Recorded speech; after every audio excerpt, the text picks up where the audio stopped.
हिमाचल में हुआ दिल्ली जैसा कांड। बोरे में मिली मनोहर की लाश। रुखसाना के परिजनों ने टुकड़े टुकड़े कर बोरे में बांधकर फेंक दिया।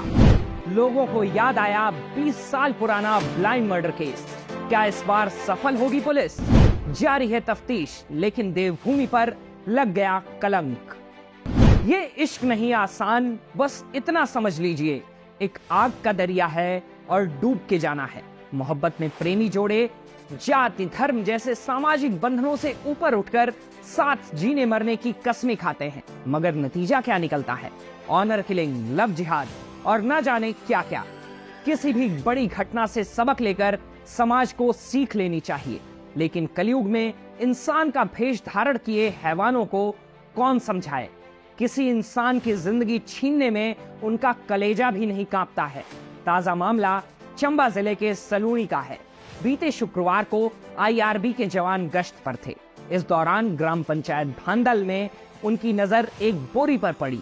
तफ्तीश के बाद उस बोरी से टुकड़े टुकड़े में कटा हुआ इंसान का शरीर पाया गया। शिनाख्त में पता चला वह सलूणी निवासी राजू के बेटे मनोहर की डेड बॉडी है।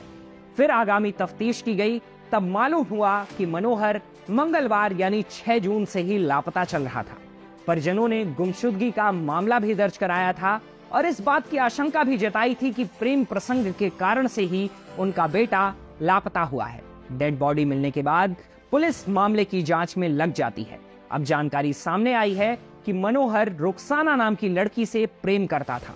रुखसाना भी मनोहर को चाहती थी, लेकिन उसके भाइयों को यह मंजूर नहीं था कि उनकी बहन किसी हिंदू युवक से मेल जोल रखे।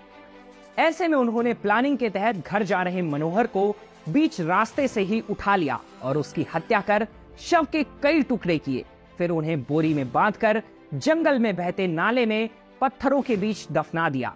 मनोहर की लाश को पत्थरों के नीचे कुछ इस तरह से रखा गया था कि उसे कोई देख भी ना सके और लाश भी वहीं पड़े पड़े सड़ गलकर पानी में बह जाए।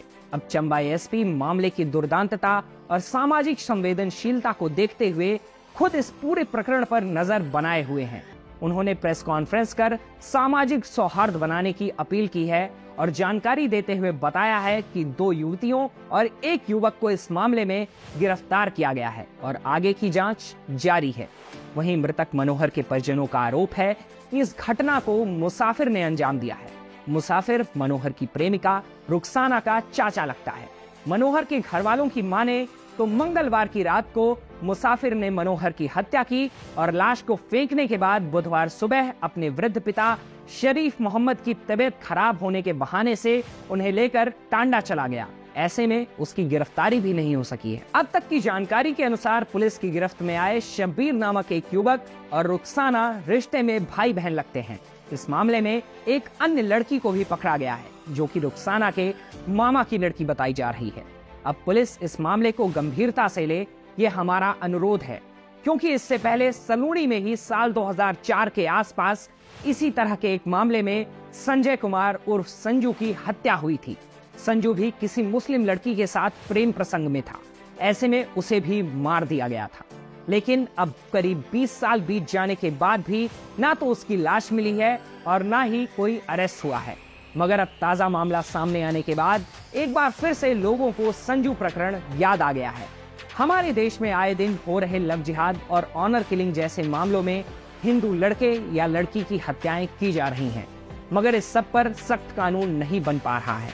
बहरहाल इस पूरे मामले पर आपकी क्या राय है, हमें कमेंट कर जरूर बताएं। इसके अलावा हम भी आपसे अपील करते हैं कि मामले की संवेदनशीलता को मद्देनजर रखते हुए आपसी सौहार्द बनाए रखें, अपनों का ख्याल रखें। जय हिंद, जय हिमाचल।